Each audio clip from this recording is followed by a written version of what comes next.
Hello, it's Jennifer from heysealemon. Today we're going to continue in this journey of testing out IKEA art supplies. Today I'll be testing out their MOLA color pencils, which also turn into watercolor. I did recently test out their MOLA watercolor set and extra brushes. If you want to check out that video, you can see it right here in a card, and I will also link it down below. I'm really curious to see if these color pencils are the same as that watercolor kit when they are turned into watercolor, and overall I'm just curious to see what the quality and performance is like on regular paper, and maybe I'll try some on watercolor paper since they are supposed to be used as that as well.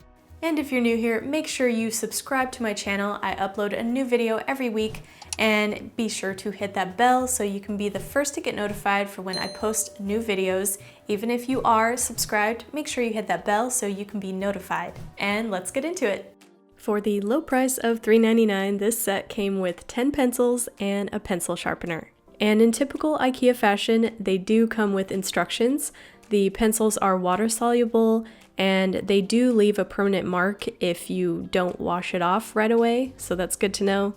You can't use a standard size pencil sharpener with these because the pencils are pretty thick, so it's good that they included a large sharpener. Now let's test some on regular paper. This is the black, and it feels kind of like a charcoal consistency more so than a colored pencil, but I think that's nice because it's a rich, dark pigment.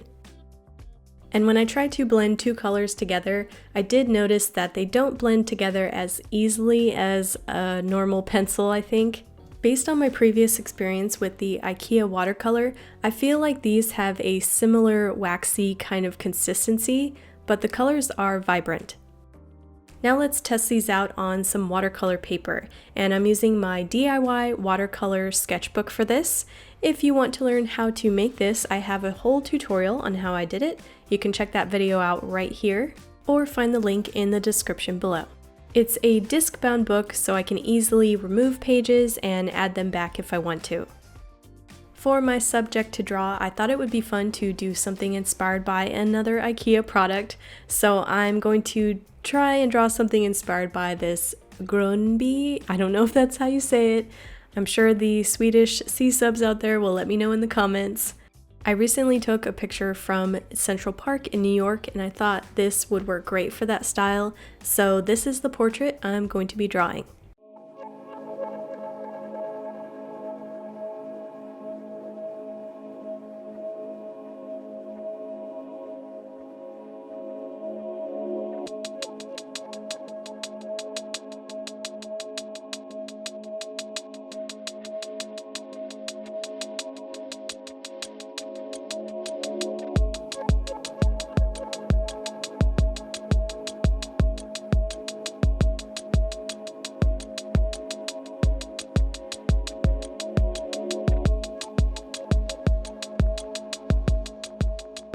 When you're using watercolor pencils, I don't think you have to push as hard to get more pigment onto the paper, because when you get that water in there, it will add more deep colors and make your darks darker.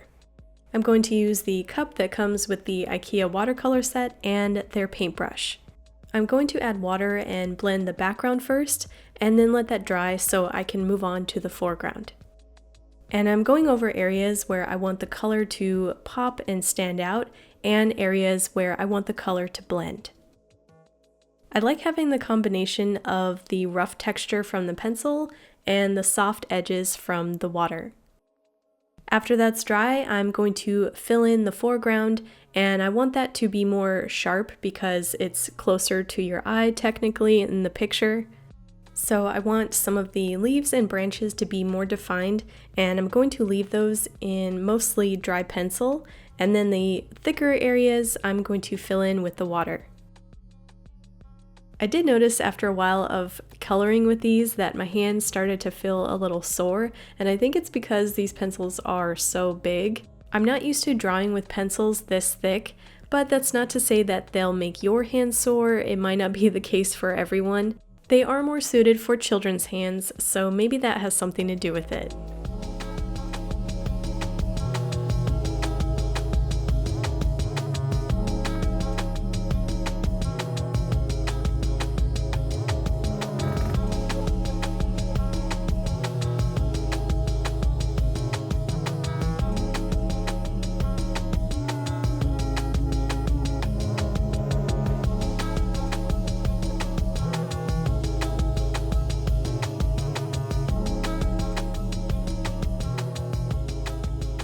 Here's my final colorful Central Park portrait made with IKEA watercolor pencils. I think it's kind of difficult to draw details with these pencils because of the size. It's almost like drawing with a crayon, but I do like how vibrant the colors are, and I thought it was fun to blend them together with water. If you tried these IKEA color pencils, I would love to know your experience in the comments below, and hit that like button if you want to see me test more art supplies. If there's anything specific, let me know in the comments below. And I want to say thank you to my patrons and members for supporting this channel and helping me make more videos for everyone to watch on YouTube. If you're interested in becoming either one, they both have different perks.